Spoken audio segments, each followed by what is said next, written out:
Welcome to Two Titans and a Hunter, a Destiny 2 podcast, a show where we discuss tips, tricks, and tools to help all Guardians succeed and enjoy playing more. What makes us different? Well, we're not streamers or YouTubers, we just have a passion for Destiny and are dedicated to keep Guardians informed and up to date with all the latest Destiny 2 information, news, and opinions. We encourage your questions and feedback. You can contact us either by email at twotitansandahunter@hotmail.com or on Twitter at twotitans_hunter. Now on with the show. This week, as usual, I am joined by the Titan who would never in a million years sell his pink shader for 1 billion glimmer, or 20 exotic engrams to buy that Galahorn from the spider. Yes, I'm talking about the one and only Peroty. And guess what? Somebody's on holiday again, and we didn't want to go doing a podcast, just the two of us again. So we've asked another hunter to fill in this week. And yes, don't tell him. He's probably not going to listen anyway. But we have asked our friend from the Upside Down, Andeh13, from our clan, because let's face it, two Titans and no hunter makes no sense whatsoever. So welcome, Andy. Thank you for joining us this week. Thank you. Thank you for having me. No problem. So let's get on with this week at Bungie for the 14th of March. They start off with the Thorn Quest, and they say owners of the annual pass can begin their journey to acquire this weapon by sifting through the ashes on the EDZ. Earn a weapon fit for a villain and unleash chaos among your foes. So basically, with the Thorn Quest, what we said last week, we said that you visit Banshee to start off your quest. Unfortunately, that's not the case. You have to go and find the start of the quest, and it starts on the EDZ. So if you zone into the area that Devram K lives at with the church, and if you head towards the back of the church where there are some fallen fighting behind some cars, you'll see an archway that you can go through. And if you follow the route round through into the salt mines and carry on till you get to the broken lift section, there is a transporter that if you activate, it will transport you to the top of the lift shaft where you left Hawthorne at the end of one of the missions. If you follow the hill back up to the top where the other lift brought you to start off with, you'll find there's a big shield that you can't follow. But if you follow the path slightly down towards the left, don't fall off the edge. But if you follow the wall round, and you'll see a little cave that you can jump through. Once you've jumped through that, there is a campsite with all these pillows and sleeping bags and an extinguished fire in the middle. And if you examine the fireplace, you'll find the start of the quest. It'll say examine, and you'll find the hunk of metal, and then that will direct you to go and see Banshee at the tower. So that's where you have to start off the quest. And you were saying to me earlier, Andy, that you spent quite some time looking for that, even though you knew roughly where it was. So I saw a guide that told me to where it was located, and I thought, okay, that's all I need to read of the guide, because that's what I do. I'll read a bit and guess the rest, and I regretted that because I spent about 5 to 10 minutes up there looking for a way to activate this quest, and then I eventually did continue with the guide, and it said just to sift through the fireplace that I kind of circled around multiple times. So yeah, I recommend reading through the whole guide. Yeah, this is one that I have no idea how. I was thinking, how in the world would you even have found this? And I was watching, it was either My Name is Bife or Myland Games or someone last night, and they pointed out there is a lore card that it basically says, sort of plays out this scene and tells you sort of, where this fire is, where this campsite is. I don't know if it, if it fully says, here's where the thorn is buried, but, it sort of gives you a hint of where to start. Because I was like, how in the world do people find this to begin with? Of course, I think that about all the weird out of the way things that people stumble across. So I guess there was, at least some hint in the game about where to start this, but yeah, we go to the internet and the internet tells us. Yeah, I don't think it was that obvious for general Destiny players. I mean, I did the thing of looking online to see where it roughly starts off, because it didn't show up in your consumables or your inventory or even at the tower. That's what I was like, okay. I thought it started off in the tower. Obviously not. So went and looked for YouTube video and found roughly where it was, and then, went from there. So going through the Thorn Quest, I've broken it down for you for what you need to get for each part of it. So once you've started the quest off and Banshee has said you've got to go off and do some stuff, one of the parts is collecting the different materials that you used to be able to collect from Destiny 1. So there was Hydronic Essence for Warlocks, there was plasteel plating for Titans, and there was sapphire wire for Hunters. So in each part of the Thorn Quest, you have to go off and do various different things. And I believe step 3, it might be, is the Essence, where you can go and do Nightfalls, you can do bounties on IO, or you can kill Warlocks in the Crucible. So breaking it down for you, Nightfalls reward you 15 Hydronic Essence. The bounties will reward you 5 per bounty, and that's you can only pick up 3 per day. Or killing Warlocks in the Crucible will give you 3 Hydronic Essence. And what you want to do is collect 50 in total, and that's for each part. So for Warlocks, for Titans, and Hunters. So the next part is the Steel, which is doing either Heroic Blind Wells. They will give you 10 plasteel plating. And with that, you have to do Blind Well tier 3 and then overcharge it and get the 4th tier boss to spawn. And if you do that, that will give you 10 plasteel plating. Or you can do bounties on Titan. And again, that is 5 per bounty from Sloan. Or you can kill Titans in the Crucible, and that will give you 3 per kill. And again, you need to collect 50 of those. The Binding, which is either Escalation Protocol waves or bounties from Anna Bray on Mars or Hunters in the Crucible. So doing Escalation Protocol, that will give you 5 per wave. Bounties will also give you 5 per bounty, and killing Hunters in the Crucible will give you 3 per hunter kill. So I quite enjoyed that first part of the quest because it made you do activities that you kind of have left behind, like with all the new DLC activities that have come out now. And see, as a solo player, as you know, Nitedemon, Nightfalls aren't exactly something that we do often unless we just want to get the 100k points. We'll LFG, but in regards to this quest, we kind of rely on our clanmates being online. Well, when I started this quest, there wasn't anyone online, so I actually went and got all the warlock kills, which did take me a while. And as I completed that, our friendly clan member, Mr.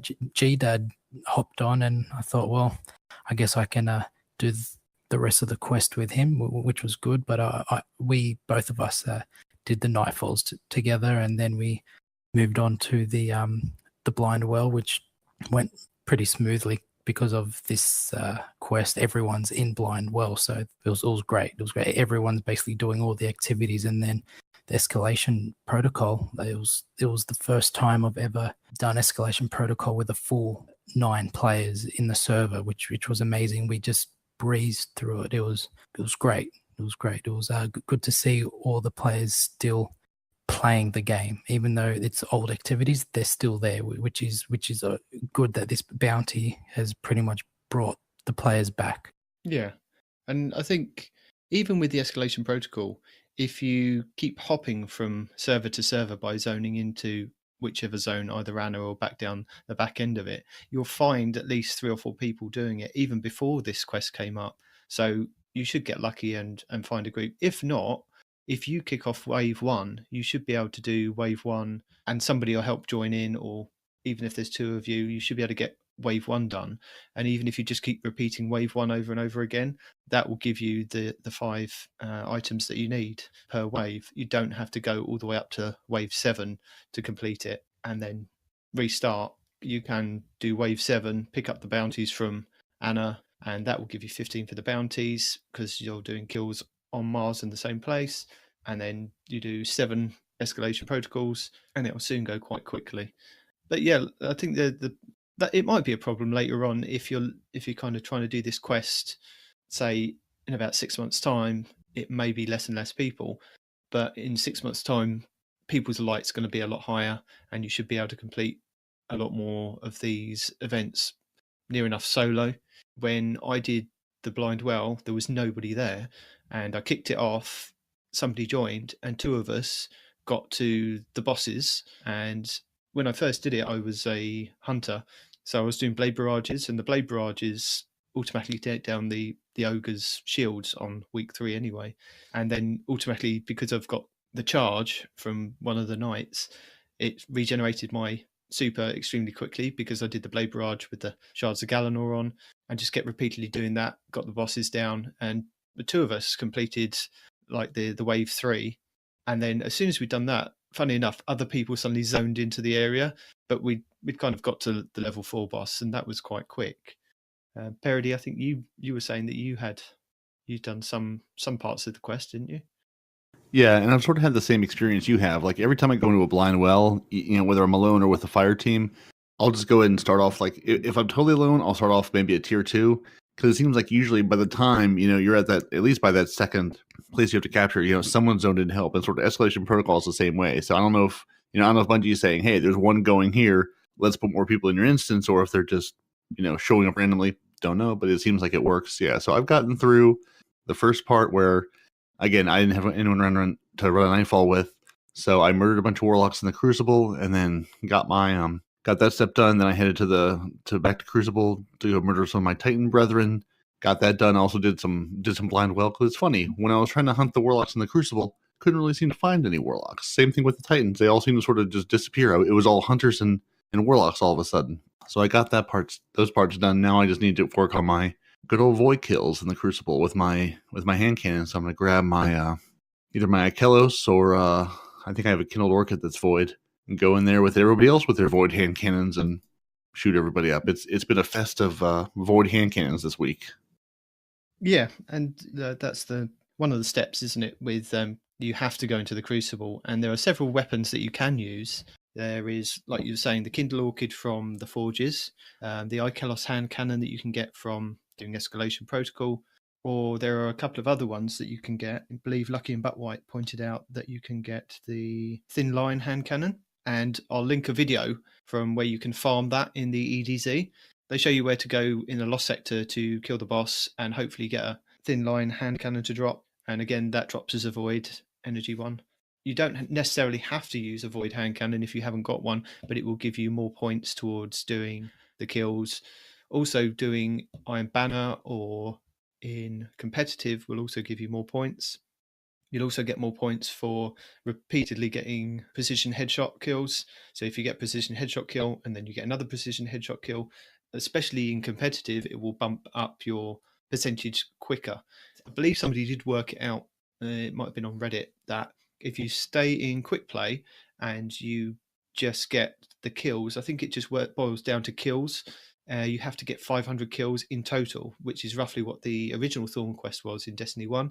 So if you stay in quick play and just do void hand cannons or just hand cannons in general or void kills, it works out to be 500 kills in total. Whereas if you go into the competitive or Iron Banner, it calculates it slightly different. And I believe you were telling me, Andy, that you did it in competitive like I did, because I'd done like 10% in quick play after about 5 games and was getting really frustrated with how slow it was going. So I jumped into competitive and used a void hand cannon. I believe I used the Ikelos, which was quite good.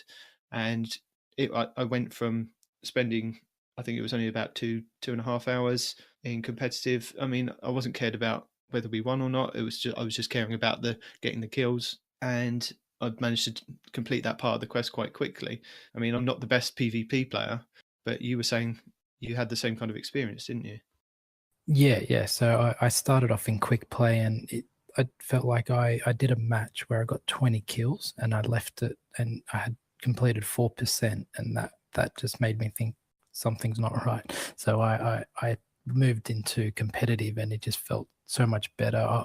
At first, I was running Malfeasance with a void pulse, because then I thought I can get the hand cannon kills, but then I can also get void kills from a distance. And then I was changing up my loadout quite a bit, but I think I ended it with using the Ace of Spades and a void hand cannon, and I had the Hunter boots. I can't remember what they're called, but it let me switch between them really quickly. Lucky and Pants? I think you gain Lucky Pants, and and you get better accuracy. So I was switching between them, so I was able to get a couple hits on with my Ace of Spades, and then I can switch quickly and finish them off with my energy hand cannon. Or if I got a kill with Ace of Spades, I could use the Memento Mori, and then that would get them down a lot quicker. Then I could quickly change to my other hand cannon, and that kind of helped me boost it up a bit.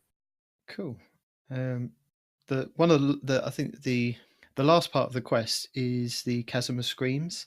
It's a strike that is 660 power level, and it's a version of the Savathûn song strike with modifiers that increase damage received from melee and all elemental damage. Enemies also have more health, and they don't stagger when you shoot them. I need to retcon something that we said last week in the podcast, where we thought that one of the quest steps was to hunt 2 knights that were free roaming on Titan. That isn't the case. The 2 knights are actually in the strike. So as long as those knights are killed whilst you're in the strike, it doesn't matter whether you've got the kill or even if you've got a shot on them. As long as they have both been killed by the end of the strike before you take down the Savathûn Shrieker, then you'll complete the quest and you'll be rewarded with Thorn at the end. So just make sure those knights are taken down at the end before you take down the Savathûn Shrieker. I was just saying that's going to lead me to my question. As someone who hasn't run that strike yet, I've seen people say, make sure you kill the knights before you kill the Shrieker. Since you both have done it, what's something you wish you had known, before you'd run it going into it? Me as someone who hasn't done it yet, what's something you wish you had known before you run it that I could maybe take advantage of, so I don't, hit my head against the wall maybe in the same way you guys did? Or was there anything? Okay, so basically, as you run through the strike, it's pretty much the same. Although earlier on in the strike, I think the knights do spawn earlier on, but they also spawn again in the end boss fight as well. So I am unsure if you have to kill them prior to that last room, but they do also appear. Sorry, did you have both of them in the last room, Andy, or did you only have one? Yes. Okay. I had both in the last room. When I did it, I didn't realise that both the knights had spawned earlier on, but we'd killed one of the knights earlier on in the strike when they appeared. And you can't miss them. They are huge knights. So you think, oh, these are the ones that we need to take down. So I think everybody focused on those and killed them. And then when we got to the last room with the Savathûn, there was only one knight left. So that's something that I didn't realise until you were saying that you'd had both knights in that final room. Yeah, so both knights spawned as soon as you go into the final phase where Savathûn's song is shielded and you need to kill the wizard to bring the orb. So that's when they both spawn. In the shielded phase, I'm pretty sure. Oh, actually, I can't remember. It was basically, I think they spawned as soon as you killed the ogres and then moved Savathûn's song to the center again, and that's when both knights spawned in. Okay. So for people that don't know the Savathûn song, there's a shrieker in the center of the map that will spit out void balls to try and kill you. You take it down in increments. So when it's in the middle, you take it down a percentage, it'll move over to the right. Take it down slightly more, it'll move back to the center, only for a brief period of damage. Then it moves over towards the left-hand side of the map. And once you've damaged that enough, it will close and then it will spawn. I think it's 3 ogres, isn't it? They'll kind of run down the hill towards you. Once you've killed them, it'll open up again, do a bit more damage. It goes back to the center, I believe. And then it'll whisk back over to the back end of the map and it'll be shielded by the wizards. And once you've killed the wizard in the middle, there'll be an orb that you can grab. And once you grab that, 2 other wizards will spawn on the left and right of the Savathûn that is still shielded. And there's a kind of there's 3 rotating platforms. You can jump onto one of them to slam dunk this orb just in front of Savathûn, but take down the 2 wizards on the left and the right because they will one-shot you in certain circumstances. So make sure that your fire team's focusing on getting those down as well before you dunk. Yeah, so what my fire team did was as soon as we got rid of the ogres and moved the Shrieker to the center, we ran to where the ogres spawned to the left-hand side up on the hill. There's a small rock where you can kind of hide from the Shrieker's void blasts. And from there, we were able to take down any enemies that were coming towards us. We could hit the knights with rockets or any long-range weapons, and one of us went down, picked up the orb, and came back up just to bring out the 2 wizards. Then we took them out, made sure all the enemies were cleared, made sure we killed the knights, and then once that was done, we got one of the, I think, hunters that we had. He he went up, deposited the orb in the back center, and then the Shrieker went back into the middle, and that's when we just DPS with heavy supers, anything that we had, and yeah, it worked out well that way. So you and Andy should start talking about your glorious thorns that you've procured that I'm a little bit closer to now, but still don't actually have. Well, I used mine quite a bit in the Crucible today, and it is amazing. I've mainly used it on my Hunter, but then I started playing my Warlock today, and when you put that Empowering Rift down, it just does damage. I don't think I'll be using any other primary weapon from now on, and unless they add something else that's magical, like the Bad Juju, which I highly doubt, but if that comes back, that will be my weapon. But for now, Thorn is the one. I think I did hear it mentioned that Bad Juju is one of the weapons of sorrow, isn't it? So it may be one of the ones that does return in the next couple of DLCs or seasons. Hopefully. I'd like Bad Juju as well. It was a good gun. That gun was amazing. It was just perfect. It was a great pulse. It was quick. It would reload on a precision kill, I think, from memory, and it would give you your super back. What else could you ask for? I was going to say that, yeah, I used it in Crucible and I found it really nice. I mean, it's got that kind of feel to it. I vaguely remember it from Destiny 1, but, you know, just timing your shots and getting those kills. The way it fires, it feels like I'm playing Destiny 1. Like they've made it fire exactly the same, and it feels good. Yeah, it does. It feels like a completely different gun, doesn't it, from what we've been used to in Destiny 2. Yeah. And I took it into Crucible on my Titan as I'd swapped over from doing it on my Hunter. I was completing my daily, and I got taken on by a Hunter.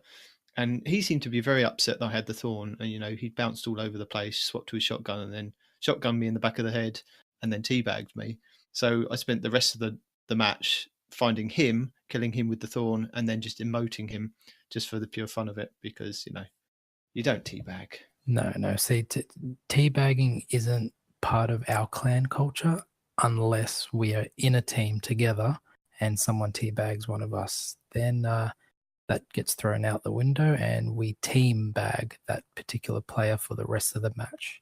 Oh yeah, we love doing that, don't we, Peroty? Absolutely. That's when the objective no longer is clash or control. It's now hunt down that guy, teabag him, win, lose, who cares? We're out for revenge. Because you don't teabag. You do any emote you want, dance over my corpse, fine, but no teabags. So, moving on to Bungie Rewards. Bungie say to celebrate, we're also adding new Bungie Rewards for players to earn as they complete the quests and content from Season of the Drifter. The following rewards will be added to the website on March 19th, 2019. So there will be a Thorn t-shirt and replica gun available. The steps for this are you have to earn the Thorn in the game. You must have opted in to receive the emails from Bungie Rewards, and you will receive a Bungie reward code, and it will be generated and sent to you or emailed to you, and you can redeem these from March 19th through to June 4th, 2019. There is also Gambit Prime jerseys available.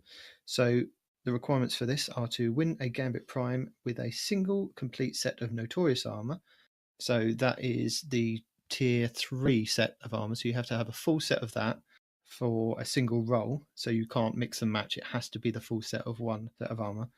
You can unlock the ability to purchase one jersey for each role by winning a Gambit Prime match with a different set of Notorious equipped each time. So if you wear a full set of Reaper armor, you'll get a Reaper jersey or a Reaper code.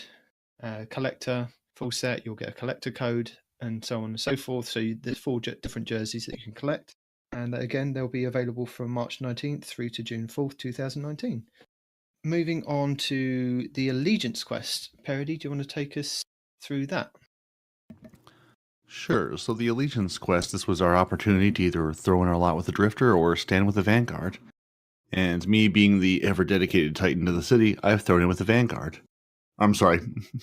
Me being the ever-dedicated Titan to the city, I've thrown in with the Drifter because the Drifter and I have gotten really close. You know, we defended the 6 fronts. The city's basically safe. But, you know, the Drifter and I, we've come closer over these last couple of weeks, and I've been playing a whole lot of Gambit and really enjoying myself with it. So I said, you know what, Drifter buddy? Let's see what we have to do. Now, I should say this. I did this before, I believe, like Andy, before we knew what the rewards were going to be. So I said, you know what, I'm going to take a chance. My line of reasoning was this, because I read the description and said basically if you throw in with the Drifter, you won't get the Warlock and lore thing. So I said, you know what, let's take the Warlock, throw in with the Vanguard. The Warlock can get the Warlock lore. The Titan, he's going to throw in with the Drifter, see where that path takes us. And the Hunter, if he ever gets a chance to throw in with somebody, will, see who has the best loot at this point. So, I've decided to throw in with the Drifter. And once I finish my, Drifter Allegiance quest, which I've barely started, I finally have enough glimmer after buying too many raid banners for the Reckoning to actually purchase the Jerky to start my Drifter quest. But once I finally get there, I'm going to receive a weekly package of a powerful Gambit gear, a Collector Synth, an Invader Synth, a Sentry Synth, and a Reaper Synth, and 100 Infamy points, which will get me a little bit closer to resetting my rank again to get that nice, lovely Pinnacle weapon out of there. The Vanguard weekly package, if you decide to, stand with the Vanguard, as I believe Nitedemon has, at least initially, you'll receive a powerful Vanguard gear drop every week, a boon of the Vanguard, 10 Vanguard Tactician tokens to add to your stash of tokens, and an enhancement core. So if you're low on enhancement cores, that might be a good way to earn some extra ones for free, basically. And of course, these are all character-based. So if you've got more than one character, you can throw in, you can go all Vanguard, you can go all Drifter, you can throw in with a little of each to get both sides of the pie. So take your pick, throw with whoever you like. I've seen a couple people posting on Twitter and things that, running some of the quest missions, depending who you throw in with, the missions play out a little differently. There was one person who, I'll have to find the link on Twitter, that they had run a mission. They said, when I throw with the Drifter, this hallway was clear. Now that I throw in with the Vanguard playing the same mission again, there's, trip mines all through this hallway. So I'm curious as I play through if I notice any other small differences between the quest lines. Yep, it took me so long to get through that hallway with all the trip mines and the bombs underneath, and then I went onto my Warlock and I was with the Drift and I was like, I can just peacefully stroll through here. So you're saying you didn't just run through that hallway and let them all explode Titan style? Hunters are squishy, so that I would have been ended with the first trip mine. No, I took a run at it. I thought, sod it, I'm just going to run straight through it. Titans ho! So in the interest of science for the podcast, I played both sides. So my Titan sided with the Vanguard because he's true, strong to the Vanguard. He always believes in keeping the city safe. My Hunter, he's the turncoat because of what the Vanguard did to his mentor. So he sided with the Drifter. I love how you've said you've done it for the podcast. Is your wife listening in or something? Is she behind you watching? Or no, but did you really do it for the podcast, or This was all done for science and for you lovely people in the audience. Okay. So there are a few differences with both sides of the quest, like you were saying. So at one point when you both have to board the Drifter ship to listen to a tape, if you sided with the Vanguard, you'll end up with trip mines everywhere that you have to avoid. And if you sided with the Drifter, there's no trip mines. But what I was going to point out if you've sided with the Vanguard, and if you follow the steps that we put on last week's podcast, that we detailed what each step is, one that's quite confusing to start off with the Vanguard steps is where to go in the hangar to send a message to start the quest off. It doesn't give you a specific location. There's not like a little diamond that comes up and says, go here, do this. So when you enter the hangar and you're looking directly at Amanda Holiday, if you walk over towards the right, roughly where Cade was, and just under the stairs on the right, there is a little computer, and that's where you initially start off the quest to investigate or send the message. It will then update the quest and tell you that you then need to see a spy. You then go over towards where the dead Orbit guy is in the hangar, and just around the back there, don't move too far away from him. There's a computer desk where a couple of people will be standing, and there'll be the spy standing there. And I believe those are the 2 points that you need to go to when you're told to go to the hangar to do those certain points. It won't actually show you on the hangar with a go-to marker. And I believe later on in the quest, where you have to plant bugs to listen in on the Drifter, if you stand in the doorway, it says plant a bug here. You can plant the bug, wait a couple of seconds, it comes back up, plant another bug there, wait a couple of seconds, plant another bug, and that's it, you're done. You don't have to move around the Drifter if you're just being lazy like I was. That sounds like a bug. It does sound like a bug, but yeah. But it's quite easy to kind of do that point. I initially did the Vanguard on my Hunter, and that seemed like it went through quite easily and smoothly. And then I decided to jump on my Warlock and do the Drifter one, and that just dragged on and on and on. And I eventually finished it after a while, and I'm just happy I'll be able to collect my weekly packages now, and I will not be doing the Drifter for my third character because that just took too long. So, again, in the interest of science, I went through, because people are looking for their powerful rewards for this season to see if they can get up to 700. On the step that you have to do for the Vanguard and the Drifter, where you have to go to Titan and you do a separate story mission, that will reward you with a powerful reward, either a weapon or an armor piece. The parts in the quest where you have to go and play Gambit and deposit 50 motes, that is bugged at the moment. I didn't realise that until I was kind of playing. I was just doing the normal Gambit game mode, and I deposited 37 motes in one round, and I was like, this isn't going up. Completed the game, got my daily done, and then when looked on Reddit, and yeah, sure enough, there's a bug with that part of the quest. So if you've got to that part of the quest and you just don't want to venture into Gambit Prime, you're going to have to, because it's the only place that it seems to work at the moment. You have to do depositing 50 motes in Gambit Prime. So if you're unsure about that, just collect like 5-10 motes, then deposit. You know, if you're worried about losing 15 motes at a time, if you're a bit more confident, go in there, just pick up and deposit. You should be able to do it in one match. If not, 2 matches should be sorted. So there's a bug with that. But at the end of that part of the quest, you'll get another powerful reward. The part in the Vanguard steps where you have to kill 25 people in the Crucible, once you've completed that, that will give you another powerful reward. Also, Peroty, I'm not sure if you're aware, but if you want to do the different allegiances on different characters, you're going to have to fork out 50k per character. Just thought I'd let you know, because I have no more Glimmer now. Oh yeah, you have to. If you side with the Drifter, it's 50k, isn't it, to buy the jerky? And on the other side, on the Vanguard side, it's 50k if you want to bribe him. But then he goes and squeals on you anyway to the Drifter. There's no point to kind of bribing him. Yeah, well, it's funny because I usually sit around like 100,000 Glimmer because I'm usually, I go and buy like every bounty from everybody every day just because I figure I've got Glimmer to burn.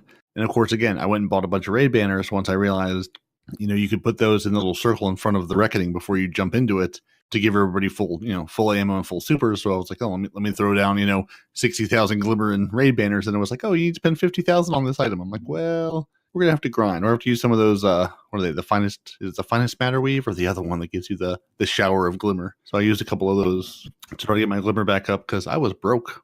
But saying that, if you've got enough planetarium materials, you can have a look what the Spider's selling that for in the reverse for Glimmer, because you can always buy Glimmer from him. So sometimes he sells it in shards, sometimes you have to trade the planetary materials. Just check him out and see what he's got on offer. You might be able to just buy from him.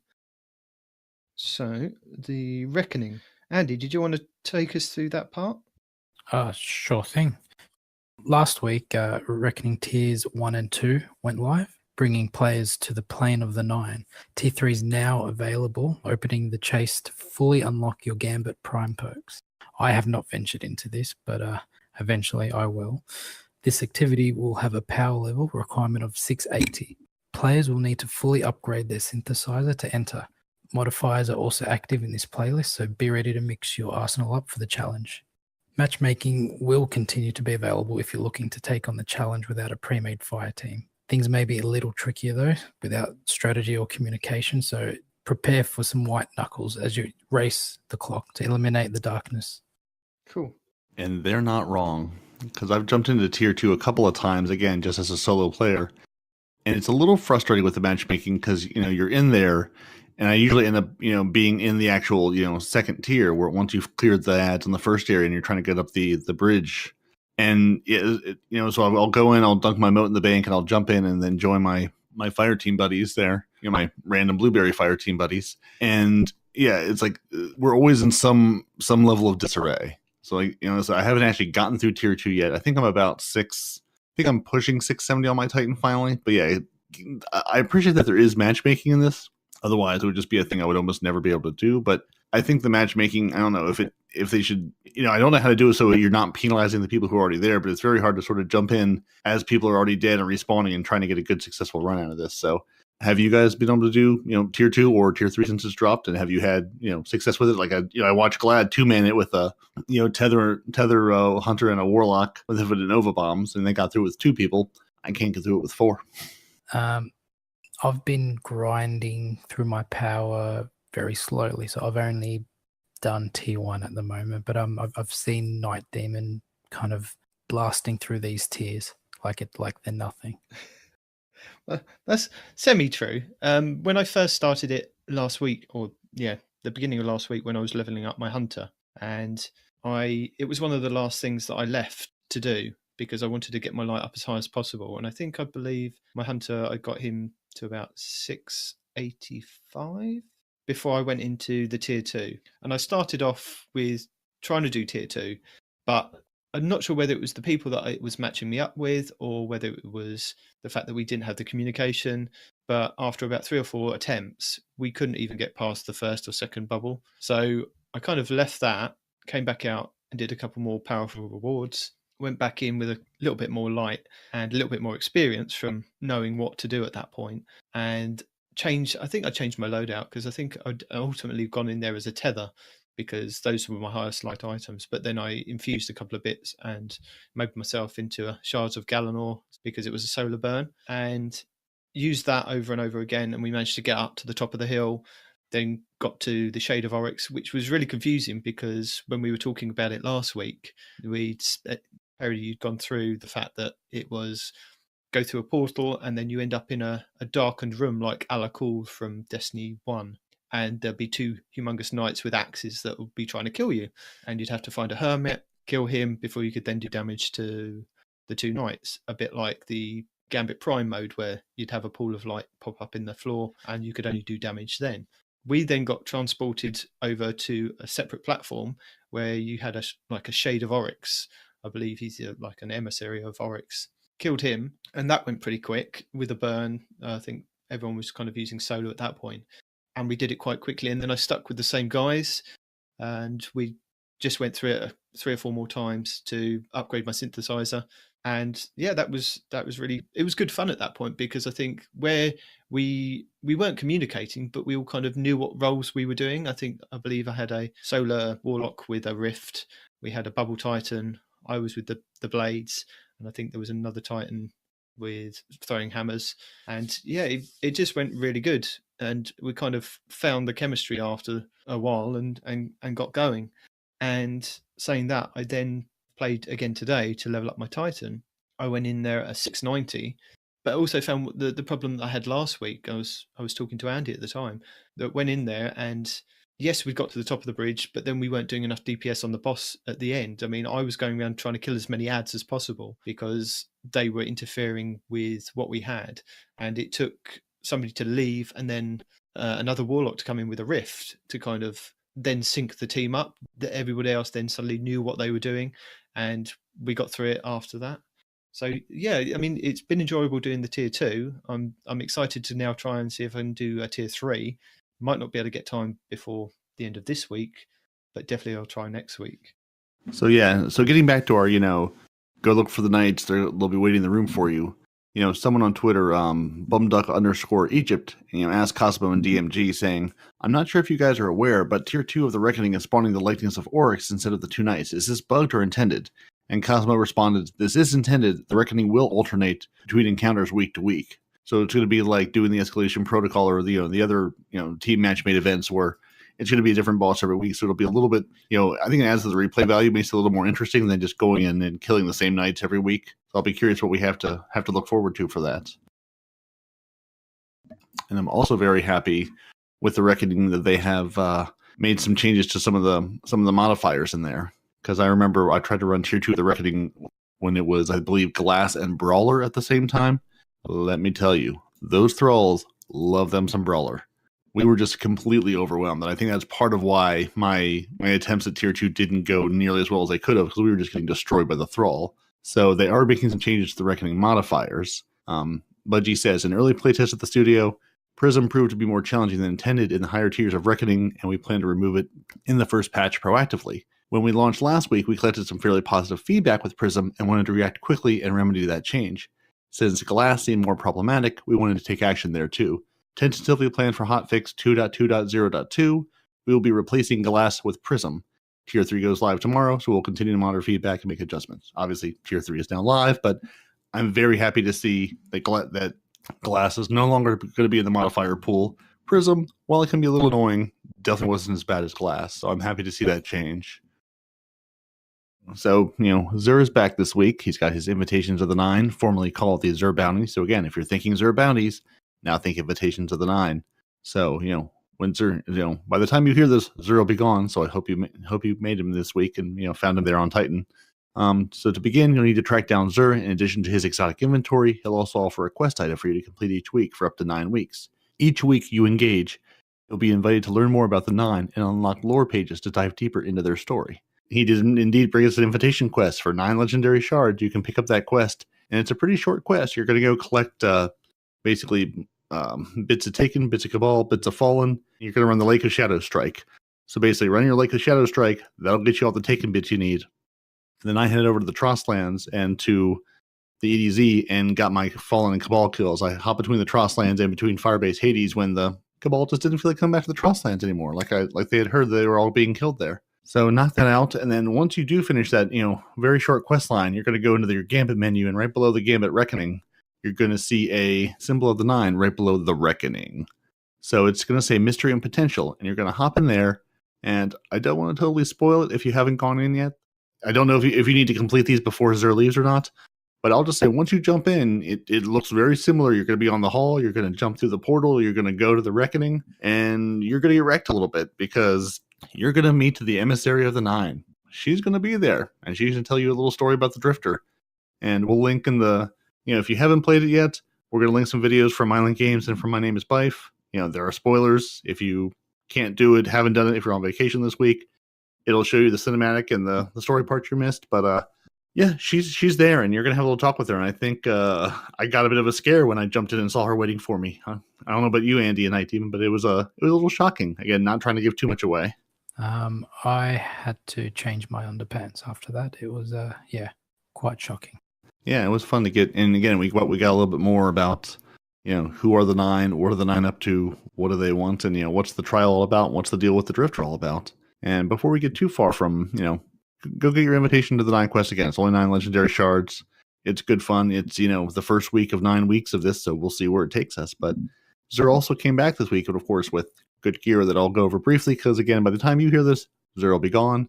But basically, he's got the Crimson hand cannon for our hunter friends. He's got the Orpheus rigs for our Titans. He's got the Worm God Caress. And this week, Warlocks, I hope you got there in time. He brought the Chromatic Fire, the Forsaken exotic for the Warlocks that he forgot to bring last week. And that's the one where it's a chess piece for 23 legendary shards, where your kinetic precision kills will cause explosions of the element of your player's subclass.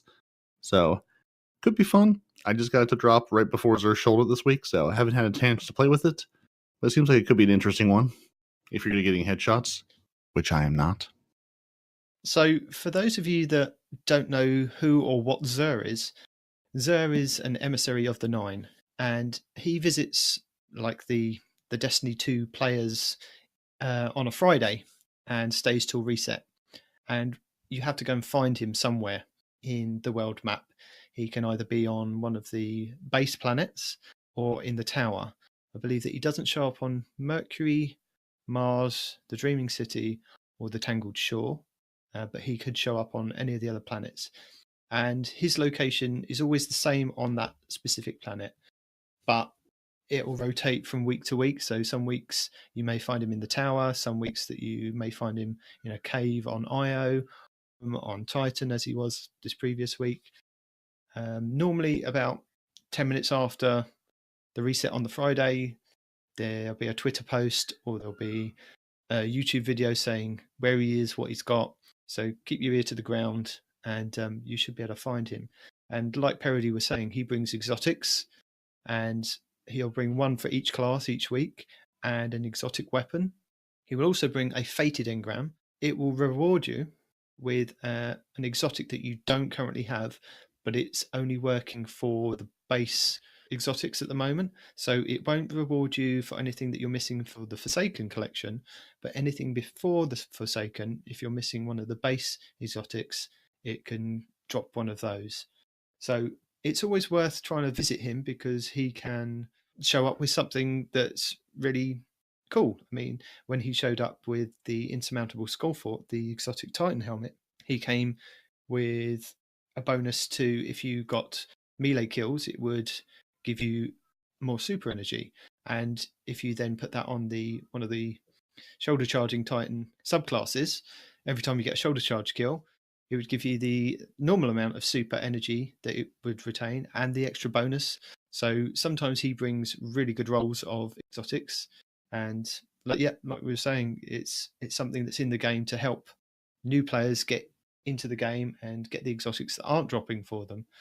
So it's worth keeping an eye out for him. Yeah, and as Nitedemon mentioned, it's worth too if you're looking for, like I've got an Actium War Rig that just has an atrocious roll on. I think that's the one for Titans that basically lets you shoot auto rifles forever. I've got one that has like no auto rifle perks on it at all. So if you are just looking for a different roll on an exotic, check out what they're selling, because he might have the same exotic you already have, but the roll might be better now that random rolls are back. So I was able to pick up, I don't remember what it was now, something for my Warlock a couple weeks ago that had a better roll than the one I had. So it's worth keeping an eye open at least to see what the perks are on those exotic pieces. And another thing to say about the Invitations of the Nine, the final reward that you get after completing that part of the quest for this week anyway is a powerful reward. And at the time, I was currently sitting at 692 for my Titan, and it gave me a 697 primary weapon. So again, it's a +5 point gain. So that's another powerful reward that you can get for this week, and going on further, hopefully, it will be quite a powerful reward to get. Gambit Prime, did you want to go through that bit, Peroty? Sure, yeah. So, Gambit Prime, now that the Seed of the Drifter is more than a week old, we found some bugs, we squashed some old bugs, made some new bugs.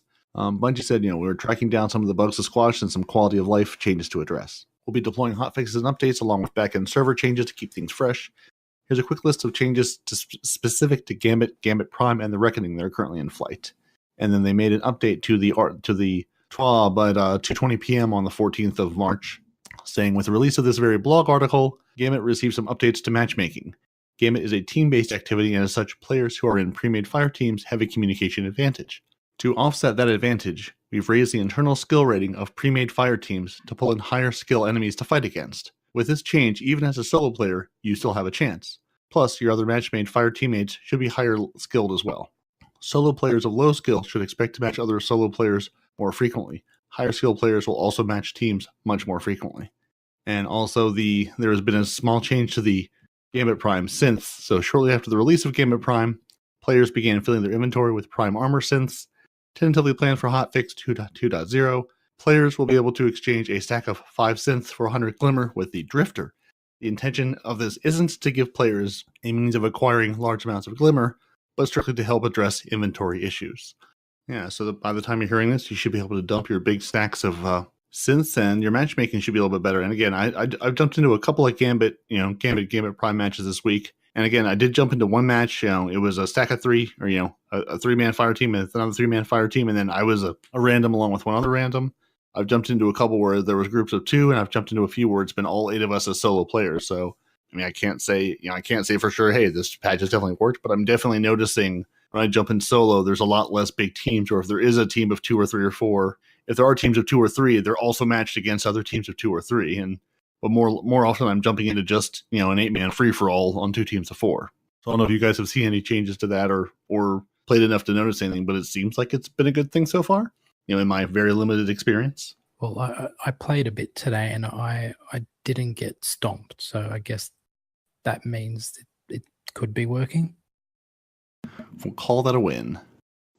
So one of our main topics this week is gaining light, and it's our tips part 2.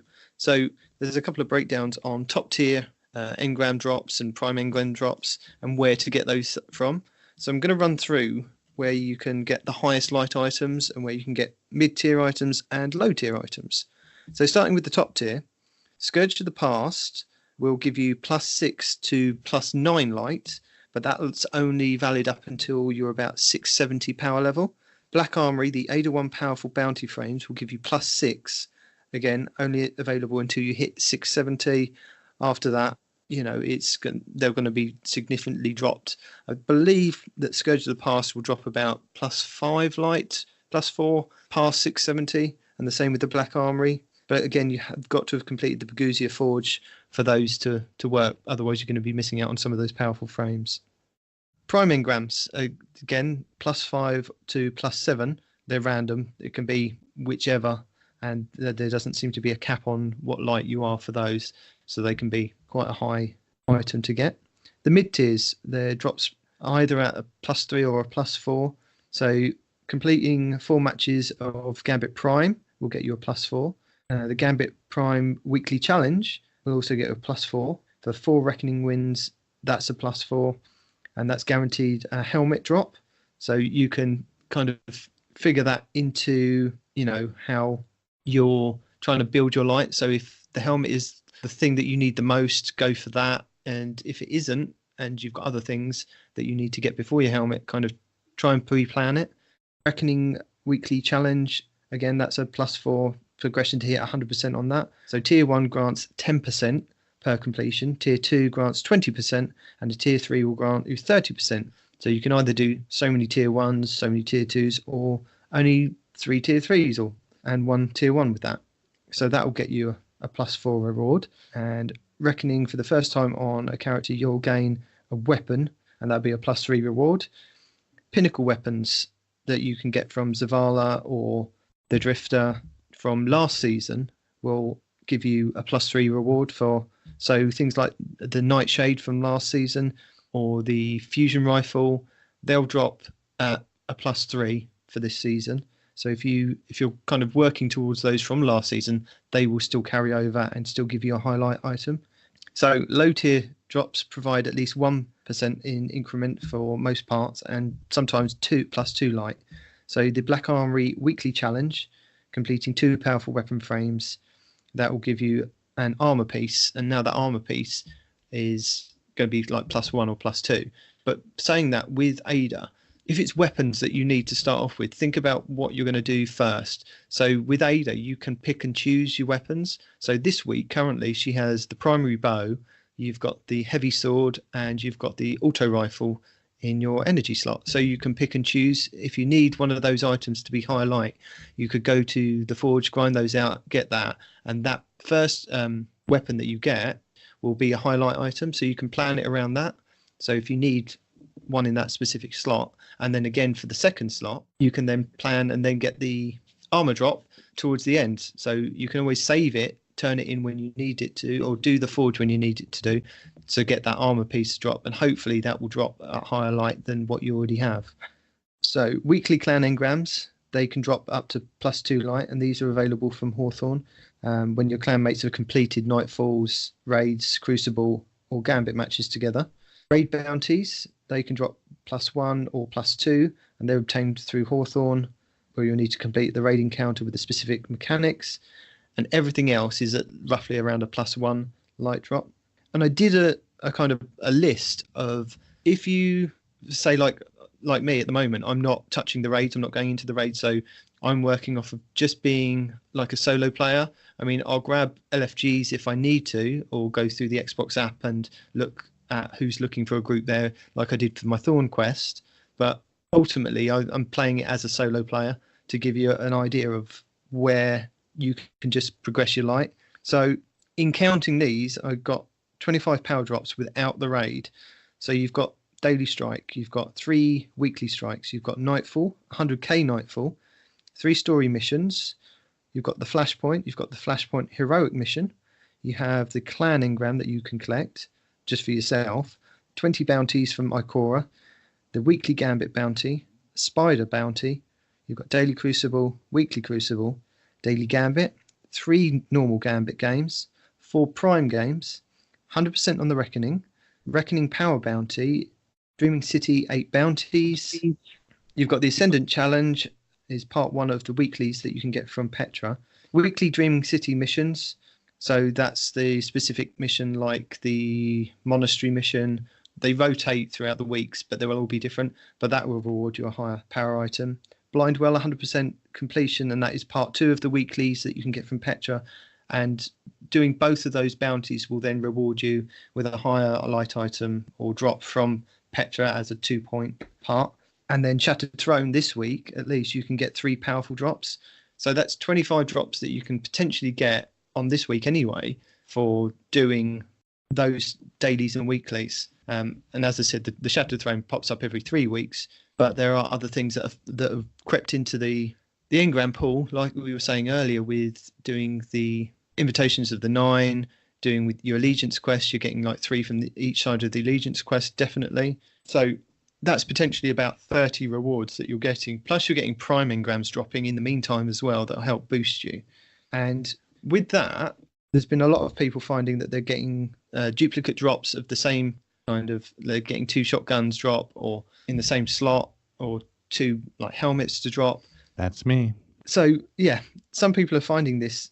I'm not sure if I've worked it out, whether it's working or not, that every time I go to, if I turn in a bounty, or before I get a powerful reward, I make sure that I've refreshed the API. So I go on my Ishtar collective or the Destiny item manager, and I refresh to make sure that the API is kind of refreshed and is looking at my inventory, you know, to be a bit more in tune with what I've actually done. And the way that I can kind of tell that it knows that it has done it, especially in Destiny item manager, because sometimes there's a kind of delay with that. So I look at the experience bar to see where it is before I refresh it and after I've refreshed it, because I've ultimately done some kind of task, and it should refresh that XP bar slightly, or transfer one item into my inventory and back out again, refresh it. It seems to work better on the Ishtar app on my phone. If I refresh it, it seems to work quite quickly. And once I've done that, I then turn in the bounty, or I've finished the mission that I'm on, and it seems to drop an item that I need rather than an item that I didn't need. I tried it this morning. I logged in and I did my Gambit daily, and it gave me a weapon. So then I thought, okay, I don't need the weapon, I need armor pieces. So I refreshed the API, then went and did my 3rd for the week of the Gambit mission, and it dropped me an armor piece. And I thought, okay, tried it again, refreshed the API, then went and did something else and got another drop, and again it gave me an armor piece, which is what I need. So I don't know if it's just me it's just in my head that this is what that needs to be done. This is, I'm thinking, I'm just trying to give that, that API a push in the right direction. You don't need to necessarily do it on Destiny Item Manager or the Ishtar. You can log into your Bungie account and look at your character and do it that way, or obviously the Bungie app. Am I mad, guys? Have you guys tried experimenting with things like this? Or I would have never have thought to do that, but now that you've mentioned it, I'm going to try that every time. Yeah, it hadn't occurred to me, but I've definitely seen the issue where, I'll get 2 identical drops of, like I've gotten 2 helmets a couple of times. I got 2, I don't remember what it was, some kinetic weapon. I got 2 identical kinetic weapons from the same drop. And I was like, really? I mean, I understand there's some randomization in there, but you'd think there'd at least be something to say, don't give the person 2 of the exact same things. And one was like a little higher light level, one was, drastically lower. So it's like, here's one you can keep and here's one you can trash, as opposed to, 2 things that might be useful to you. Yeah, you get that. You do get that double drop once you've done the Petra bounty, the weekly one that she rewards you for doing the 2 different weekly things from the Dreaming City. You kind of get a double drop from that, or even a triple drop sometimes from turning in that bounty at that time. For this week, I've refreshed it and managed to get what I actually needed from it. And I'm not sure if it's just me being crazy, or if it does, Destiny just needs that bit of push to go, oh, hang on a minute, you have to make sure that you're looking at the whole thing. I thought it would work when I logged back in from, say, playing yesterday, that it would have automatically updated itself. But it obviously, maybe it didn't this morning when I completed my first Gambit game. And then I needed to refresh the API. I thought, because I just left everything as it was yesterday and hadn't done it through the app, and then tried it like the 2 or 3 times that I've tried it, and it seems to have worked every single time that I've done it. But it's something for people to try out. If it works, it works, and that's the way it may have been something that we found to help people out. I'm going to move on to the tips and focus section. Yeah. So the new Warlock Exotic Gauntlets, the Getaway Artist, has an enhanced Arc Soul that on consumption of your grenade energy, it will be quite aggressive to tracking guardians and other enemies. And there is a good tip for Gambit Prime. So if you've got one of those Taken mods that we spoke about last week. So again, the Taken mods that you can get from the chests whilst doing the Last Wish raid, there are a couple of videos on YouTube of how you can get into the Last Wish raid and just get a few of the chests solo. So you can have a chance of getting these mods if you're not going into the raid. But hopefully you've got one or two of them if you have done a raid. I haven't done a raid, but I've gone in and done the solo chests and picked up a couple of these mods. And luckily I've got a couple of these Taken mods. So if you've got a Taken mod on one of your armor pieces and you've got these exotic gauntlets, the mod seems to proc as a grenade kill from getting, if the Arc Soul's got that kill for you, it seems to proc as a grenade kill. So if you're going against the Taken in Prime, it hopefully generates you the heavy ammo.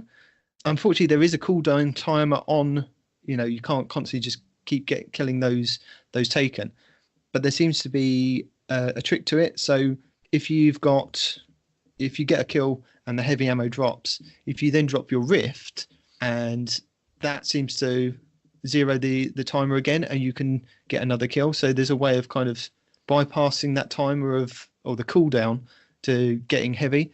And I think a lot of people, if they've got these exotic gauntlets and the Taken mod, are doing this to generate more heavy. So there's a tip for you. The arc buddies are stronger and they will seek out their targets more aggressive. So it's worth, if you do get the gauntlets, it's worth trying them out. One of the things that we wanted to highlight for as a weapon really is the Prospector. So if you haven't got the Prospector, it's an exotic grenade launcher from year 1 in Destiny 2. And I can't remember what the perks on it are, but it seems to be the go-to weapon against the Riven boss in the Last Wish raid. And I'm going to link a video to Pyro Gaming's where they detail how to DPS Riven basically. And that's quite an interesting watch. I wanted to make an amendment to our podcast last week, our tips for Gambit Prime, when I was explaining how to DPS the boss in the final phases. I was saying that you have to stand in the pool of light to DPS the primeval boss. Unfortunately, I was wrong. You can run into that pool of light and get a buff that will give you damage. I think it lasts for about 20 seconds. You can then be anywhere else on that map, so you don't have to basically be in that pool with a target on your back waiting for the invader. You can be in other places. As long as you keep going back and grabbing that buff from the pool, you should be all right. Yeah, I think you have about 40 seconds, 50 seconds to DPS the boss in the different stages. So you do have a couple of chances to run through that pool and get that damage buff. I think we briefly explained last week there's a new handicap level for the Nightfalls, but I don't think we fully explained for new players coming into Destiny where you get your modifier card from. So we spoke about Xur earlier in the podcast. Now Xur offers a card that is, I think it's called the Five of Swords. I think it's free, you just have to basically pick it up. If you highlight it and go into it, it will give you various different options of applying a burn to your Nightfall. It will give you 3 other options that you can also put onto your Nightfall. And there are positive. You can put 1 positive and 2 negative, or you can put all 3 negative, or you can leave, some of them blank. You can play around with this Nightfall card how you want. With that, with the positives that you can put on, you can put that. I think you can put Brawler on, so you can do more damage with melee attacks. You can put Grenadier on, so you do your grenades charge really, really fast. Or you can put heavy drops, so heavy drops more often. When it does drop, it completely rains heavy all across the map. So you can put a plus modifier onto your card, but that will take away a percentage of how your Nightfall is scored, because you're going for a score in these Nightfalls. You want to score over 100,000. So you can apply a burn of either Arc, Solar or Void, but you also have the negative modifiers that you can apply that will give your enemies an advantage. So you can have match game, where the enemy shields are highly resistant to all unmatched elemental damage. Momentum, which is regeneration is disabled when motionless, but faster when sprinting. Blackout, enemy melees are significantly more powerful and radar is disabled. Extinguished, if your fire team falls in the restricted zone, everyone is returned to orbit. Attrition, so regeneration is greatly impaired.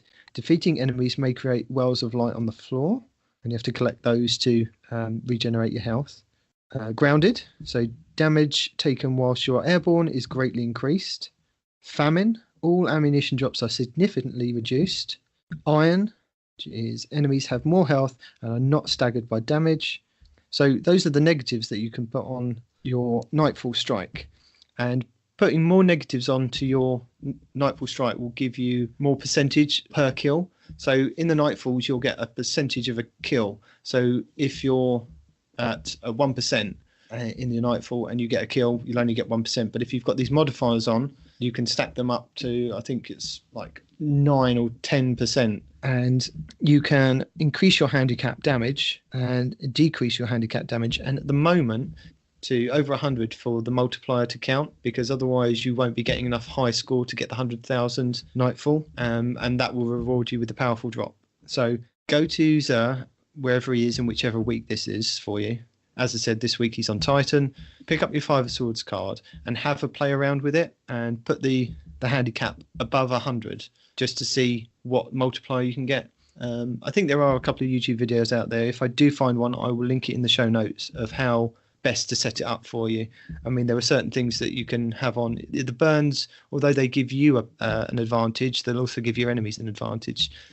You kind of have to play around with it. I mean, things like match game will give you a higher percentage than, say, grounded, or extinguished will give you a higher percentage because, if you all die, you end up going to orbit and having to restart the whole game again. So there are certain things that you can do to get higher percentage, but there's a lot more risk reward kind of situation with it. So it is something that you can play around with. You can also put these the Five of Swords card on if you're just doing a normal Nightfall and you want to just bump the difficulty down to the lowest and get you a powerful engram. So you can put a burn on, you can put heavy on so it drops more rapidly and just breeze through it.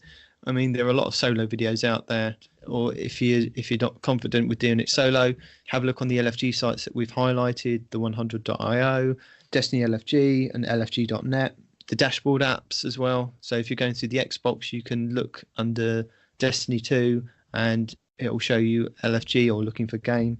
Again, you could go through and just hopefully find somebody like that or link up with your clan.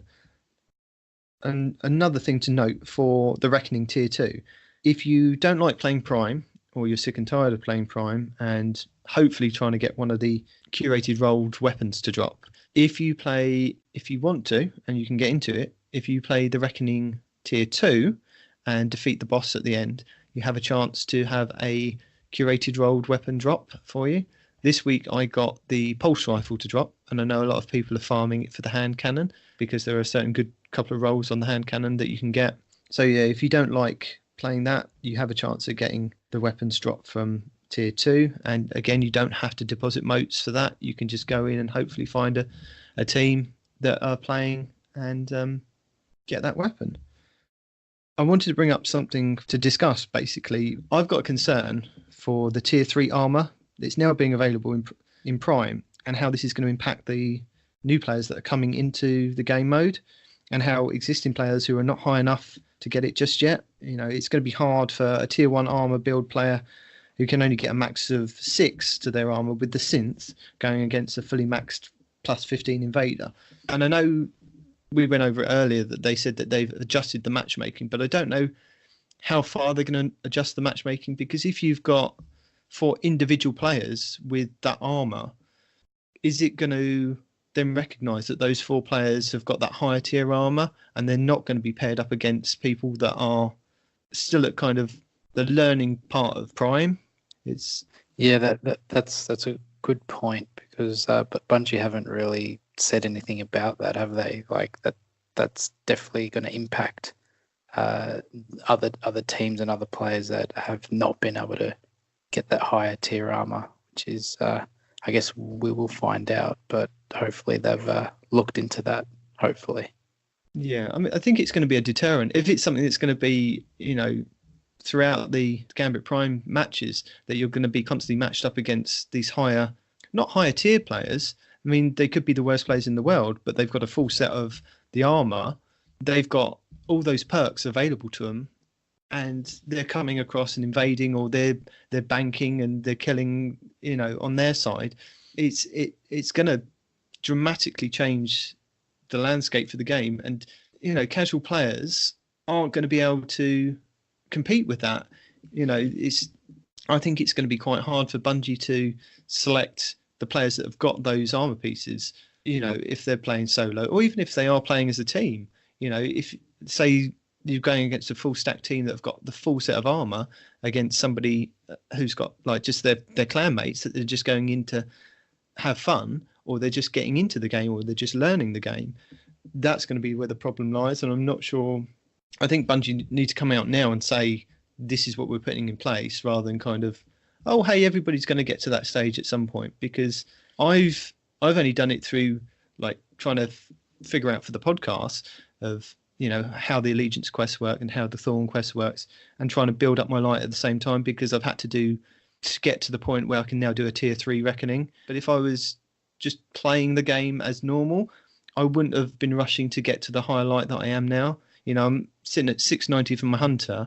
My Titanus is 689, and I think I've got about 15 more engrams that I can get this week. So it's quite hard for just general players, I think, and just not casual players, but I think just players that enjoy the game, that want to come in. I think they're going to find it a struggle if now that that tier 3's opened. If I was that kind of player, I'd have been in there farming all the different sets. I think ultimately you can only get the helmet. I think you can get all 4 helmets in 1 week, although there'll be random rolls. But those are the things that people will be going for. But you could get all the other armor pieces and be, fully maxed out. And I mean, I'd still be playing solo because of the time zone differences with our clan. It's harder for us to match up. And I think it's going to be quite hard for other people that don't have clans and that don't have, the time invested in the game to go against those other teams. I mean, it's bad enough that, say, you're going in to play at 640. Say that the minimum person is going at 640. They've just done those bounties. They've just got the annual pass. They've just got into playing Gambit Prime. They're going in to just play, or even if they're just playing with their friends and all their friends have got it at that time. This has now been 3 weeks into it. They could then come across those other higher players. They're at 640, and these other players that have been grinding it this week or the last couple of weeks. I mean, there are people that hit 700 within like the first week. They're coming across to invade, even if they haven't got the full set of armor. That's a 50 light difference or 60 light difference coming to invade. You don't stand a chance, and you're going to see that game mode and really be put off, because Bungie can't say that they're not going to match everybody, correctly. I mean, it could be the worst 700 player in the world, but they've just been lucky with drops and things. Their skill level could be the worst, but they've got a 60 light difference on invading. So I get where Bungie are coming from, that they're going to try and tune it, but I can foresee that there's going to be issues with trying to get new players in with the different pools of what I mean. So I'm like, as you mentioned, I'm probably one of the general players currently, only due to time restraints, and obviously a lot of our friends are playing other games and time zones and all of that. So I'm mainly a solo player as well, but I have not had enough time to grind it out. So I'm currently 661 max at the moment, and if I go into Gambit Prime now, I get annihilated by these high level invaders, and if I try the reckoning, I can pretty much only get through tier 1 going solo. So yeah, I'm currently in that situation where I want to grind out and get my power up, but Bungie have kind of downgraded, as you mentioned earlier, with all the power leveling now. All the activities that I have been doing, I've been getting low level drops. So they're kind of forcing everyone to do the new activities to play Gambit Prime and all of that, but there's no incentive for low-level players to get in there a bit later because they can't, because they're getting smashed by all the other players that have been grinding it out and over. So yeah, it's a bit tough, but hopefully they do something with the matchmaking, or we'll find out eventually, I guess. Yeah, hopefully. Yeah, that's definitely something I think is, just like any activity that's got the multiple tiers. I wonder if they're doing any accounting for that. Like I said, so far I haven't really seen anybody running full stacks of anything, or at least I haven't seen the glow on them as we started, either on my team or the other team. But I think a lot of people, sort of just like that grind for Black Armory, a lot of people aren't at a high enough light level where they're getting much more than that tier 1 armor. But yeah, now that tier 2 and 3 are available here in the next couple of weeks, it's going to be interesting. There's definitely going to be that plateau of people who have played a lot of Gambit and Gambit Prime and Reckoning that have gone through that loop of gaining the armor against those who either just casually pop in or who haven't played as much. So yeah, I'm really curious to see if any of their like skill, like the matchmaking, the changes they mentioned, if any of that skill rating will be based on what kind of Gambit armor do you have? Do you have some tier 3 Reckoning armor that's just going to absolutely buff your character in this game mode?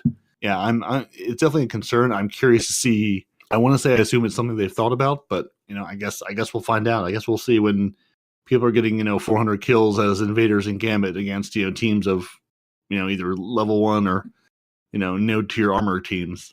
Yeah, I don't think it's gonna be a problem yet, but I could definitely see it being, because we've had the armor classes in the past for things like the raid, but that's a PvE activity, so who really cares? I mean, you're against the raid. Who cares if you can beat the raid quicker? I mean, we're sort of seeing the same thing, and with people in Gambit now, with the taken armaments from the raid having just unlimited heavy. As I've seen it referred to, it coming in with the spammer head, just that hammerhead machine gun, and just wiping your whole team over and over and over, just seemingly with endless supers and endless heavy ammo. So it's definitely, again, it's interesting having a PvE and PvP activity that there's going to, you need to balance those out a little bit. There's going to be some level of unfairness, so to speak. But I think, going forward, it's definitely going to be something. It's going to be interesting to see how it plays out and see if Bungie addresses it either directly in a TWAB or patch notes, or if you just sort of notice that, hey, all of a sudden I'm not really seeing people with, the higher level armor, or hey, I'm seeing people with, full stacks of teams with the higher level armor all of a sudden every single game and just getting stomped. I was just pulling up the Gambit Prime, when you've got your Reaper maxed out, defeating powerful enemies gains a temporary surge in grenade energy. Your invader invading locks the enemy's bank, standing near the locked bank to drain motes. So just, you could have an incredible invader go in and almost single-handedly both lock down that bank and, go in as a Titan with a bubble, or, the hunters that want to jump around and hammerhead everybody and just completely lock the other team out. Your collector, carrying up to 20 motes and sending the giant blocker to the enemy team. You can just have giant blocker after giant blocker, and especially if you're a team that doesn't play as much and maybe don't know, what strategies you need to take down that giant blocker. You're at a standstill. And then your sentry, you and nearby allies are granted maximum resilience, mobility, and recovery while in the well of light. You're gonna melt your primeval down. And those are all the top tier perks. The other ones, again, it's just gonna be a problem for the other team. So again, I'm curious. I'm sure this is on Bungie's radar. I'm sure people have mentioned it. But yeah, I'm sort of curious to see how it plays out as we get closer to 700 as a community, or at least up in 680, 690 range, where people can start doing tier 3 fairly regularly. The last discussion point, the Gambit Prime maps. At the moment, they are doing one map each week. I think it's quite a good idea because it gives the average player who's not going to be playing it all week constantly a chance to jump in, sporadically through that week and learn the maps and play it and enjoy it. And I was recently listening to the Destiny Community podcast, and a couple of the guys on there were saying that they hate having the one map a week. But as I said, I find it good to have that one map. I disagree with what they're saying because not everyone can play the map all week.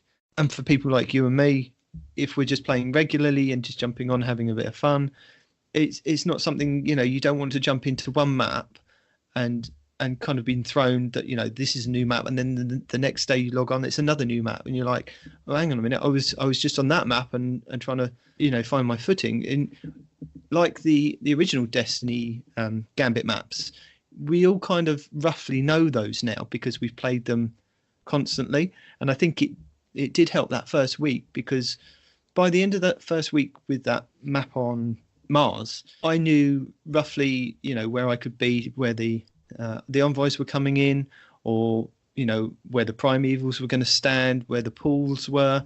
And I think it helped just being focused on that one for that week. And I understand, YouTubers and streamers don't want to just play that one map over and over and over and over and over again, because it's just repetitive and boring to them.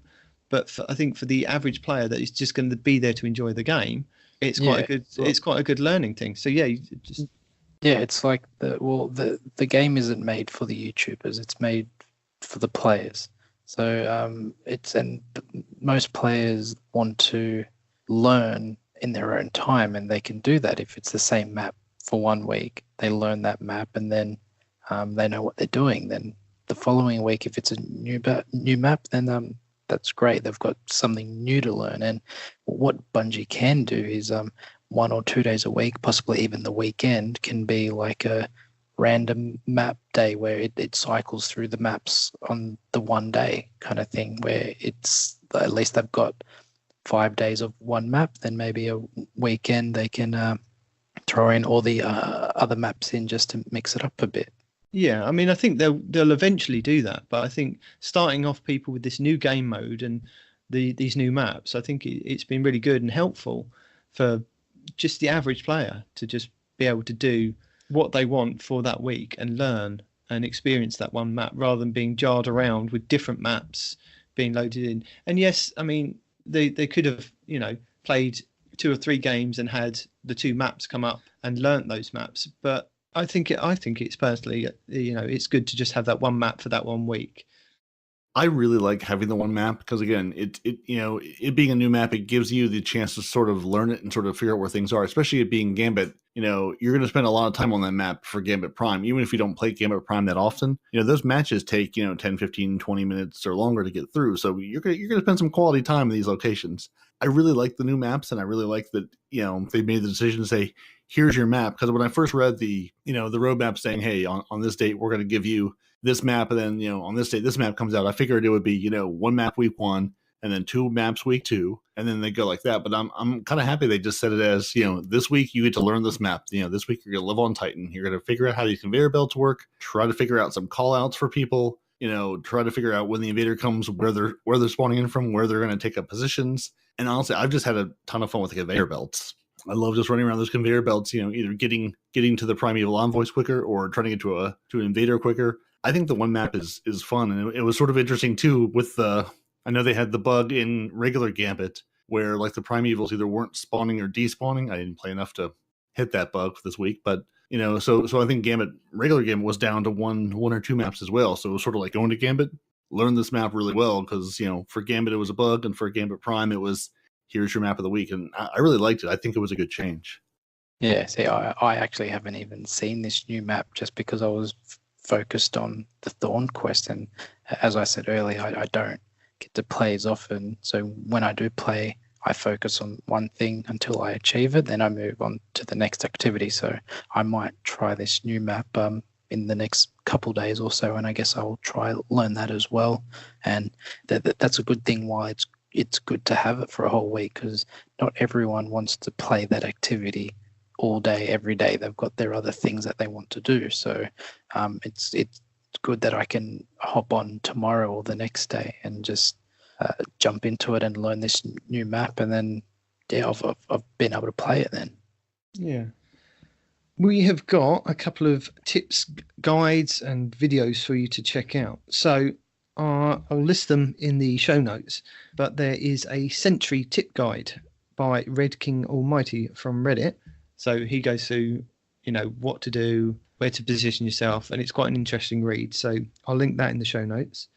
There is an interesting article on Shack News with the Drifter hidden tape locations in the EDZ. It gives you a kind of written description of where the tapes are, and it also has a little 20-second video. So if you want to see roughly where you need to go to get which lost sector the tape is in, and that is they're the same lost sectors for both sides, for Drifter and for Vanguard. So they're in both the same locations. So once you've done one side, if you're then swapping over to another character, it's quite easy to remember where they are. But again, I will link that from shacknews.com. Another kind of video that I saw this week by Crispy Bacon. He managed to get the Stronghold Titan Exotic Gauntlets to drop, and he's put together he's called it, I can't remember what he's called it now. Okay, so he's called it the Invincible Titan build. And basically, with the gauntlets and a sword, you can indefinitely block. So you can tank so much damage coming into you. And he shows you, if you get your timing down right, and one of the perks on the gauntlets is if you immediately block as an attack comes in, you regenerate health. And I think the block only works from the front facing of the sword. So if you're getting attacked from behind, you will take damage. Or if you're getting splash damage, that would still take effect. But he goes through and shows you how to work out your timing to block with your sword. And he does mention in the video that the Black Talon exotic sword isn't working with this specific build. But then I think Bungie have noted on one of their update pages that they know that the Black Talon sword isn't working with the new Titan exotics, and it is a bug. So that hopefully will be fixed in the future. So that'd be something to look forward to, because I think that'd be quite a deadly combination. The other thing that we wanted to highlight is Lord of Wolves. So if you have the Lord of Wolves exotic shotgun, and this can be obtained via doing the spider bounties. So this is any of the Spidey bounties that he has each week that reward you. I think is it with the enhancement cores, Andy? To be honest, they're the only bounties I don't do that I completely regret, because I do not have this gun, and I loved it in Destiny 1 and I need it in Destiny 2, so I'm going to be doing these bounties as often as I can now, but I'm not sure which ones. I think it is. I think it's the ones that you can get the enhancement cores from, and the weekly powerful engram drop.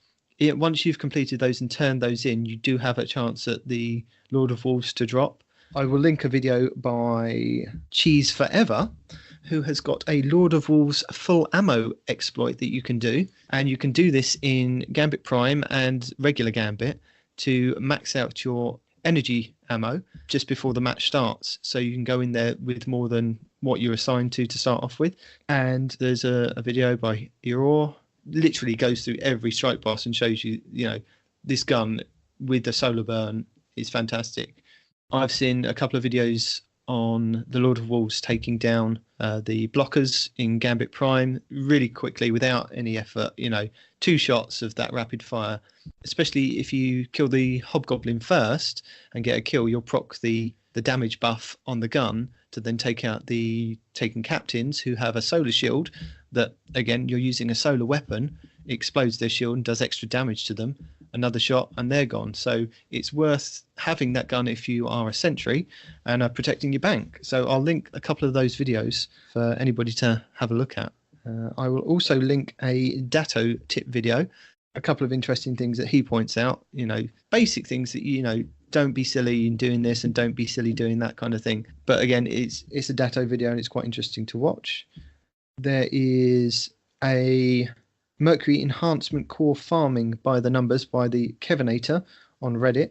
He's basically done some maths on the enhancement core farming for Mercury, and he's explained in the comments and gone into detail of what he's done and how many he's generated over a certain period of time and what he's done to generate those. And I know last week I highlighted a video, I think it was by Pyro Gaming, of how to farm the enhancement cores if you're low in enhancement cores. So he goes over the numbers for that on his Reddit post, and I will link that in the show notes. There are a couple of interesting builds by Asdacross Gaming. He's got one with the Antaeus wards with the sliding for the Titans. He goes over the new and improved Antaeus wards now that the patch has gone live, that it gives you improved sliding distance, and shows you how that's working now. That's really interesting to watch. He has a Mark of the Lunar build for a Warlock. So he shows you that with Lunafaction boots and rifts and the Thorn, you can literally 2-tap Guardians in the Crucible. It's a really nasty build and really interesting to watch. So I'll link that in the show notes. They have the Lion's Handshake, which is by Cami Cakes. Now I know Cami Cakes is a little bit more higher professional kind of PvP player. But again, he's put a build together that is really interesting. He uses the Liar's Handshake exotic gauntlets for the Hunter and the Fighting Lion. He uses the perk on the Liar's Handshake, the cross counter. So using your arc melee ability or being hit by a melee attack will allow you to follow up with an extremely powerful melee counter punch that will heal you. So he shows you that he punches somebody with his setup, he dodges near the opponent or near another opponent, gets his melee back, and ends up one punching another person, dodging near another person. At one point, I think he was surrounded by about 3 or 4 guardians in the Crucible, and he was just saying he dodged near one, punch one, dodge near the other one, punch the next one, and he took out the whole team. And he's paired it with the Fighting Lion, and it's a really interesting build that I think I'll try once. I mean, I have got the gauntlets to drop. It's one of the only new ones that have dropped for me, and I will try that, and I will link that in the show notes for you guys. That sounds amazing. It is. I think I need to watch that video. Check it out because it's really interesting. And like I said, I know he's quite a high-end PvP player, but if you can get that down in a couple of situations, even not having the Fighting Lion, if you're just using the guns that you like to use, and you've got those gauntlets on and you try it, you may find that it's your new thing, best thing in the Crucible. And the last thing that I wanted to highlight is a video by Cool Guy. He has done a video on the last Perdition pulse rifle, and this is one that you can acquire via Shacks for this season in the Crucible. It's one that's come back that they've kind of refreshed, so it can drop with random rolls from packages. It can drop at the end of a Crucible match, and he shows you a roll that is really quite good that he's got. So if you get one of these to drop from the Crucible randomly, have a look at the rolls and have a look at the Cool Guy video, because he breaks down what perks you should be looking out for on this gun, because again it's one of those sleeper hits that slowly people over time will find it and go, this is a good gun. And I think that's it. Just wanted to say thank you for coming on the show this week and filling in the gap for Respawn while he's off having fun, or not having fun, as he puts it. So thank you for having me. I've enjoyed my time here. I've enjoyed talking with you and Peroty. It's been great. I'll happily do this again whenever Respawn needs a break, or if he's going on holidays, or whatever he needs to do. I'll be here. Or if me and Peroty need to go on holiday and have a break, it can be 2 hunters and a Titan. Sure thing, easily. Okay, Peroty, it's over to you to close the show. Thank you for joining us this week. Your Titans have been Peroty and Nitedemon. Your Hunter this week, while no Respawn in real life, is off in real life exploring the wilds, has been Andeh13. You can find him on Xbox Live and Twitter at ANDEH13. He's from the good land of Down Under. You can find Nitedemon, NITEDEMON, on Xbox Live or Twitter, from the good land of our glorious empire in the UK. And I've been Peroty, Peroty, on Xbox Live and Twitter here in the good old US of A. You can email the show at 2titansandahunter@hotmail.com. You can hit the show up on Twitter at 2titans_hunter. Hit us up on Facebook. Hit us up on YouTube. Find us on iTunes. Find us on all the places you can get your casts. You can join the Frozen Clan if you want to at join.frozenparty, and that's FR0ZEN.party. If you enjoy sandwiches, come have fun with us. Again, when we run 4 stacks, we're not a stacked team. This has been 2 Titans and a Hunter this week. I hope you've enjoyed listening to us. Until next time. How do you say goodbye in Australia? See you later, mate. Yeah. G'day. What? No, that's the wrong one.